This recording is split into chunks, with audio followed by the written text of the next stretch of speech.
1968 నాటి విషయం.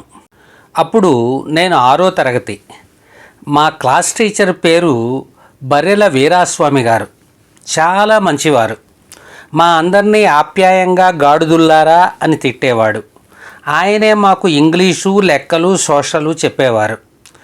ఆయన ఒకసారి 1-2 లెక్కలు బోర్డు మీద చెప్పి ఎప్పటిలాగే 5-6 లెక్కలు హోంవర్క్ ఇచ్చారు.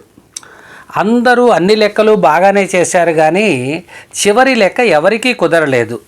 దాంతో అంతా కలిసి మర్నాడు చివరి లెక్క రావడం లేదు సార్, చెప్పండి సార్ అని మాస్టర్ని అభ్యర్థించారు.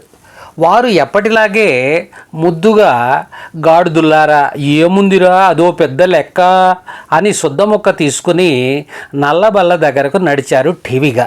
మేమంతా ఉత్కంఠగా ఎక్కడ బోల్తా కొట్టామా అని బోర్డు వంక చూస్తున్నాం. సారుగారు ఆ లెక్కను బోర్డు మీద స్టెప్స్ వారీగా రాసి పడేశారు. ఆన్సర్ మాత్రం రాలేదు. మరోసారి డస్టర్తో తుడిచి మరో పద్ధతిలో ప్రయత్నం చేశారు. అబ్బే మళ్ళీ రాలేదు. మళ్ళీ పలు పద్ధతుల్లో ప్రయత్నం చేశారు. అయినా ఫలితం లేదు. పావుగంట గడిచింది. మాస్టారి అవస్థ మాకు వినోదంగా ఉంది. మమ్మల్నే కాదు, మాస్టార్లను కూడా సతాయించే లెక్కలు ఉంటాయా అన్నది మా పిల్ల వెధవలందరినీ ఆశ్చర్యంలో ముంచెచ్చింది. ఆయన ఎలాగూ బోర్డు వైపు తిరిగి ఉన్నారు కనుక మూతులకు చేతులు అడ్డు పెట్టుకుని నవ్వుకోసాగాం. ఇంకో 5 నిమిషాల తర్వాత మాస్టర్ విసిగిపోయారు. అసలు ఈ లెక్కలోనే తప్పుందిరా, అయినా ఇది పరీక్షలో రాదు చావదు, వదిలేయండి, టైం వేస్ట్ చేసుకోవద్దు, తర్వాత చాప్టర్ తీయండి అన్నారు పెద్ద తరహాగా.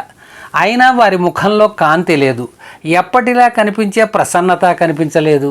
మేము కిమ్మనకుండా తర్వాత చాప్టర్ తీస్తూ గంభీరంగా ఒకరినొకరం చూసుకుంటూ లోపలే నవ్వుకుంటూ సీరియస్గా నోట్బుక్స్లో తలదూర్చాం. అదే స్కూల్లో ఆ రోజుల్లో మా అన్నయ్య 10వ తరగతి చదువుతున్నాడు. వాడు నాలాగా కాదు, చాలా తెలివైన వాడు. కాకపోతే మనంత లౌక్యం వాడికి లేదు అని నా ధీమా. ఆ సాయంత్రం ఇంటికి వెళ్ళాక బడిలో జరిగిన విషయం గురించి మాస్టారికే లెక్క రాలేదని కిందపడి నవ్వుతూ మరీ చెప్పాను. వాడికి ఆసక్తి పెరిగింది. ఏ లెక్క రాది అని అడిగి చిత్తు పుస్తకంలో తను ప్రయత్నించాడు. 5 నిమిషాల్లో లెక్క వచ్చేసింది. ఆన్సర్ కూడా వచ్చేసింది. నా ఆనందానికి అంతులేదు. ఎప్పుడెప్పుడు తెల్లారుతుందా, ఎప్పుడు వెళ్ళి మాస్టారికి రాని లెక్క చేసి క్లాసులో హీరో అవుదామా అని ఆరాటం. ఎలాగైతేనేం తెల్లారింది. అందరినీ ఒకేసారి సర్ప్రైజ్ చేయాలని లెక్క విషయం నేను ముందుగా స్నేహితులు ఎవ్వరికీ చెప్పలేదు. లెక్కల పీరియడ్ మొదలైంది. నేను లేచి, మాస్టారు నిన్న మీకు రాని లెక్క నేను చేశానండి అన్నాను. మీకు రాని లెక్క అన్న పదాన్ని ఒత్తి మరీ పలికినట్టున్నాను. పిల్లలందరూ నన్ను హీరోని చూసినట్టే చూశారు. మాస్టారి మొహం నిన్నటికన్నా మరింత నల్లబడిన విషయం ఆ సమయంలో మనం గ్రహిస్తేగా. ఆయన అప్రసన్నంగానే అవునా, వెరీ గుడ్, కూర్చో అన్నారు. ఒకసారి బోర్డు మీద ఆ లెక్క చేసి చూపిస్తాను సార్ అన్నాను వీరుడిలా. సరే ఏడు అన్నారు ఆయన విసుగ్గా.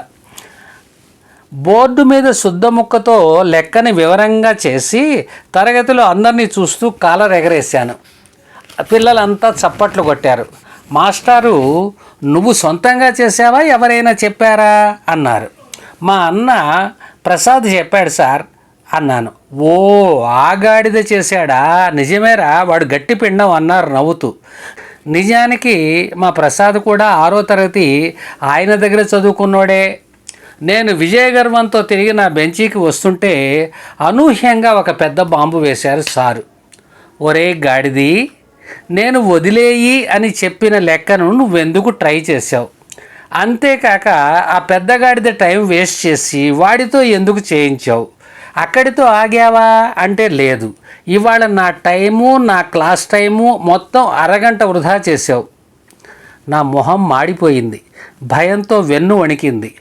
అంచేత ఇవాళ మన స్కూల్ బిల్డింగ్ చుట్టూ నువ్వు 200 రౌండ్లు కొట్టడమే నీకు పనిష్మెంట్ రా, ఏంరా గాడిదలు మీరేమంటారు అంటూ క్లాస్ అందరి వంక చూశారు మాస్టారు.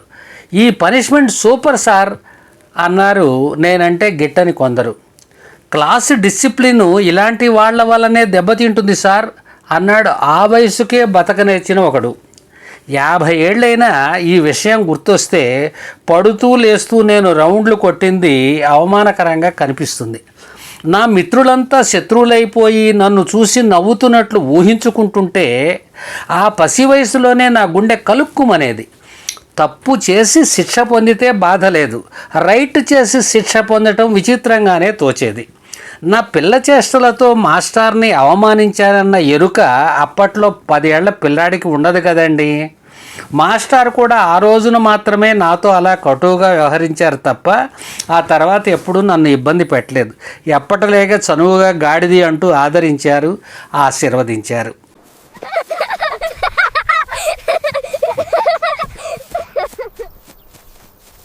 మరిన్ని వీడియోల కోసం మా ఛానల్ని లైక్ చేయండి, కామెంట్ చేయండి, షేర్ చేయండి, సబ్స్క్రైబ్ చేయండి.